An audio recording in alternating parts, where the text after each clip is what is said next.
Tonight, the matchlessly brilliant, award-winning author Chimamanda Ngozi Adichie. You could describe her as Nigeria's international superpower celebrity novelist, and you wouldn't go amiss, because her career is littered with the world's major literary prizes. But beyond her phenomenal talent, which is there for all to see, Chimamanda Adichie has followed the tradition of Africa's literary giants before her, becoming, to some extent, the conscience of her troubled nation, speaking out fearlessly against injustice, corruption, the harsh realities of electoral malpractice, and what she calls Nigeria's hollow democracy. And to use her words, the brewing rage and smouldering disillusionment over the failure of that democracy to capture the true voice of the people.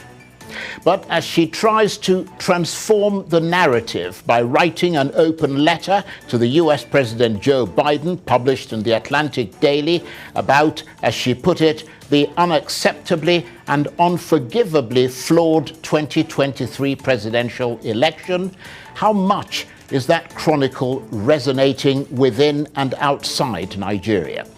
I'll be joined from our studios in Lagos by the critically acclaimed Nigerian author Chimamanda Ngozi Adichie. Plus, we have our top-tier analysts who will help us assess the news and issues of the day. I'm Charles Anyegolu, and this is Arise Prime Time.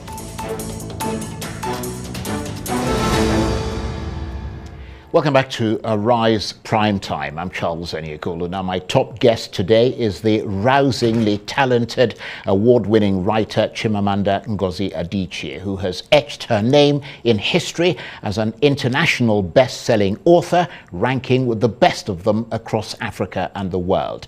Her books, including Purple Hibiscus, Half of a Yellow Sun, and Americana, have become masterpieces and have been read by millions. Much of her writing speaks powerfully about life in Nigeria, about the complex historical and cultural experience of growing up here, about love, hope, ethnic strife and national identity, and about a world beset by conflict.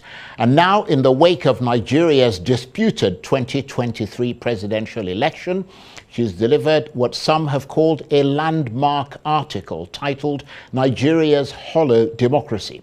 It's an open letter to the US President Joe Biden, published by the Atlantic Daily, and in it she raises questions about Bola Tinubu's election victory and wonders why America is congratulating the winner of what she refers to as Nigeria's disastrous ballot. So, as you might have guessed, in the wake of that powerful scratch, she's been vilified by some and praised by others as a herald of truth. Well, for more about her verdict on Nigeria's presidential election, I'm suitably delighted to say that I'm joined now from our studios in Lagos by the critically acclaimed award-winning author Chimamanda Ngozi Adichie. Chimamanda, thank you very much indeed for joining us, and I apologize for the stress you had to go through getting to the studio. I understand it's pouring buckets in Lagos and there's the snarling up of traffic. So thank you very much for joining us. No, I should apologize. I should have left, knowing Lagos, of course, I should have left on time. So I should apologize.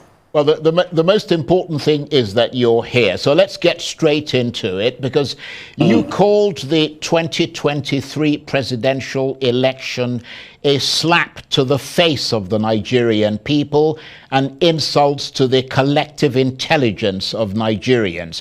Tell us why you see it that way. Well, I see that when I wrote that letter, because I think it's important to preserve the truth. Right? I think that when something like this happens in a country, it's really important to tell the story of what happened. One of my favorite poems has this line. It's by Robert Lowell, and it says, "And yet, why not say what happened?" So I wanted to say what happened. And what happened is that this was an election that was really unforgivably flawed. And there's evidence for that. And I felt it was important to say that. But also, I wanted to call out the U.S. for what I consider a kind of two-facedness when it comes to Africa. So, the U.S. has a long history of complicity in, sort of non-democratic elections on this continent. So recently in Congo, 2 or 3 years ago, they endorsed an election that was an absolute sham. But then the same US will turn around and criticize Congo for not being democratic. And so my point was to say, be what you say you are, right? You cannot criticize African countries for being undemocratic while at the same time endorsing something that is quite self-evidently undemocratic.